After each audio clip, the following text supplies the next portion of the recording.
দিকে যাচ্ছে, আমরা উল্টা দিকে যাচ্ছি। ওই জায়গা আগে পরিবর্তন করতে হবে, তাহলে দেশের সব পরিবর্তন হয়ে যাবে। এটা কিন্তু কোন নবী রাসূল এটা বোঝেননি। মুসা আলাইহিস সালাম যখন ফেরাউন সদর বলে নদীতে ডুবে মারা গেল, তখন তো মুসা পথ পরিষ্কার ছিল, তাই না? ফেরাউনের মস্তক তুলে দখল করতে পারতেন, কিন্তু মুসা আলাইহিস সালাম ওদিকে গেলেন? মুসা আলাইহিস সালাম তো ওদিকে গেলেন না। তিনি কিন্তু মিশরে ফিরে যান, কেনানে চলে গেছেন, সেখানে গিয়ে কিন্তু তিনি দাওয়াতের কাজ করেছেন, তাই না?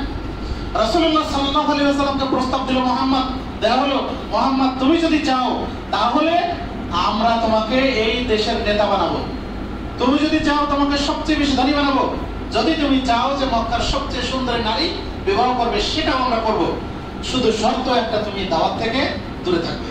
রাসূলকে সেটা গ্রহণ করলেন? রাসূল সেটা গ্রহণ করেনি। তিনি বলছেন তোমরা যদি আমাকে এক হাতে সূর্য এনে দাও আর এক হাতে চাঁদ এনে দাও, তারপরে জেনে রাখো আমি আমার এই দাওয়াত থেকে কখনো বিচ্যুত হব না। তাহলে আমার রাসূল বুঝলেন একটা, নবী রাসূলগণ বুঝলেন একটা, আর আমরা বলছি উল্টাটা। আজকের দেশে আমি আপনাদের ছোট্ট একটা জিনিস বলি, আমাদের দেশে পাবলিক প্লেসে জনবহুল স্থানে ধূমপান করাটা নিষেধ, তাই না? জানি তো সবাই। করলে শাস্তি কি? 100 টাকা জরিমানা, তাই না? 100 টাকা জরিমানা। বলেন তো বাংলাদেশে কোনোদিনই 100 টাকা আদায় হয়েছে? কোনোদিন আদায় হয়নি।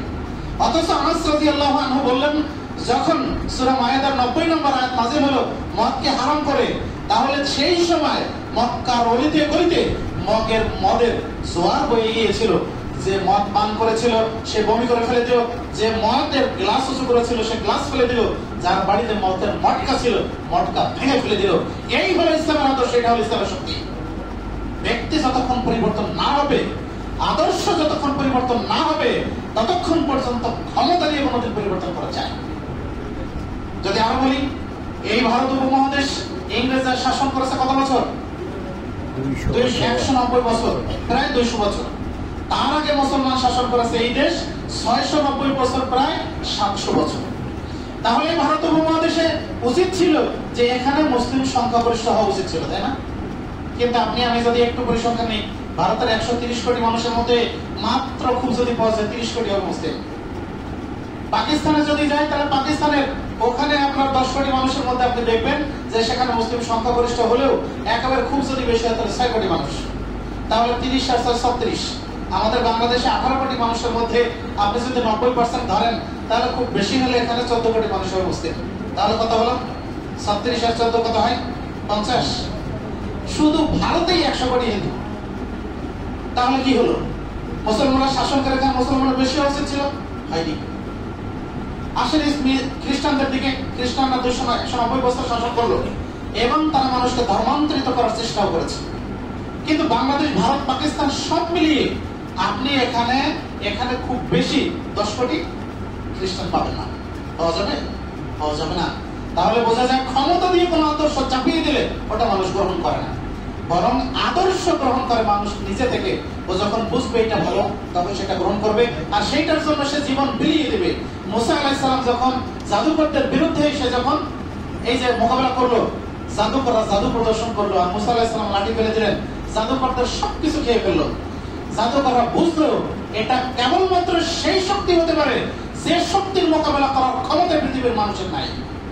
সুতরাং তারা বললো, আমান্না বিরব্বি মুসা ওয়া হারুন, আমরা মুসা এবং হারুনের রবের পরিমাণ আনলাম। ফেরাউন বলল, আমার অনুমতি না নিয়েই মানলে আমি তোমাদের বিপরীত দিক দিয়ে তোমাদের হাত পা কেটে দেব। তখন তারা বললো, লা যাইরা, আমাদের কোনো ক্ষতি নেই, তোমার যা ইচ্ছা তুমি করতে পারো, কিন্তু যে আদর্শ আমরা বুঝতে পেরেছি এই আদর্শ থেকে আমরা কখনো বিচ্যুত হব না। সুবহানাল্লাহ। তাহলে আদর্শ এমনই একটা জিনিস, যদি সে মনে প্রাণে গ্রহণ করতে পারে, বুঝতে পারে, তাহলে আদর্শের জন্য সে জীবন দিয়ে দেবে। আপনি দেখেন আসহাবুল উখদুদে দেখেন, একটা ছেলে সামিরের মাধ্যমে সারা দেশ ইসলাম গ্রহণ করলো, সারা দেশ মুসলমান হয়ে গেল। বাচ্চাকে পারলো তাদেরকে ফেরাতে? বড় বড় আগুনের কুণ্ডলী তৈরি করে তার মধ্যে সবাইকে নিক্ষেপ করলো, তারপরেও কি তারা পিছপা হয়েছিল? পিছপা হয়নি। সুতরাং এভাবে করে আপনাকে আমাকে আদর্শ বুঝতে হবে। আজকে বাংলাদেশে বহু আইন আছে, কিন্তু আইনের প্রয়োগ নাই, আইন কেউ মানেও না। কিন্তু আইন যদি আমি নিজে মানতে চাই, আমি যদি নিজে পরিশুদ্ধ হই, তাহলে কোনো পুলিশ লাগে না। রাসূল সাল্লাল্লাহু আলাইহি ওয়াসাল্লামের যুগে কোনো পুলিশ ছিল না, কোনো র‍্যাব ছিল না, কোনো আর্মি ছিল না, কোনো বিডিআর ছিল না, কিছুই ছিল না। তারপর মক্কা থেকে মদিনায় কোনো নববধূ কুলবধূ সে যদি একাকী সফর করত, তারপরও তার শ্লীলতাহানির ভয় সে কখনো করতো না, বরং মুসলমানরা তাকে এগিয়ে দিত। আজকে সেই পরিবেশ আপনাকে আমাকে ফিরিয়ে আনার জন্য আপনাকে আমাকে 3টা প্রচেষ্টা চালাতে হবে। 1 নম্বর, আমাকে ঠিক করতে হবে, আপনাকে আমাকে ঠিক করতে হবে, আমরা নিজেরা তাজকিয়া নফস অর্জন করব। 2 নম্বর, আমি ভালো মুসলমান হওয়ার জন্য ইসলামের প্রত্যেকটি বিষয়ে আমি নিজে অনুসরণ করার চেষ্টা করব। আমি সালাত আদায় করবো, আমি সিয়াম পালন করবো, আমি হজ করবো, আমি যাকাত দেবো, আমি আমার পরিবারে ইসলামী পর্দার বিধান আমি এটা বাস্তবায়ন করার চেষ্টা করব। এই অনুশীলনগুলি আপনার আমার প্রত্যেকের করা দরকার। আর পরিশেষে আমরা ঐক্যবদ্ধভাবে থেকে এই সমাজটাকে সুন্দর করার জন্য, সমাজটাকে পরিবর্তন করার জন্য আপনি প্রত্যেকেই সচেষ্ট হব, ঐক্যবদ্ধভাবে চেষ্টা চালাবো, তাহলে এই সমাজটা পরিবর্তন হবে ইনশাআল্লাহ। আল্লাহ আমাদের সবাইকে তৌফিক দান করুন। আল্লাহ আমিন। একটা হাদিস আমি পাঠ করেছিলাম, যার অনুবাদ করে শেষ করছি। আবু হুরায়রা রাদিয়াল্লাহু আনহু থেকে বর্ণিত, তিনি বলেন রাসূলুল্লাহ সাল্লাল্লাহু আলাইহি ওয়াসাল্লাম বলেছেন, বান্দা যখন পাপ করে তখন তার অন্তরে একটা কালো দাগ পড়ে। যখন সে একটা পাপ থেকে ফিরে আসে, নিজে তওবা করে, তখন তার এই কালো দাগটা পরিষ্কার হয়ে যায়। কিন্তু সে যখন আবার পাপের পুনরাবৃত্তি করে, এমনকি পাপ করতে থাকে, তখন এই কালো দাগে তার অন্তরটা ছেয়ে যায়, হাত্তা তাকলুয়া কলবাহু, তার অন্তরটা পুরোটাই ঢেকে যায়। ওয়াযালিকা রা'নুল্লাযী যাকারাল্লাহ, এইটাই হচ্ছে সেই মরিচিকা যা আল্লাহ উল্লেখ করেছেন। কাল্লা বাল রানা আলা কুলুবিহিম মা কানু ইয়াকসিবুন, কোশ্চিন কালেও নাই তাদের অন্তরে মরিচিকা রয়েছে, মরিচিকা পড়েছে তাদের আমলের কারণে, তারা যে অর্জন করেছে সেই কারণে।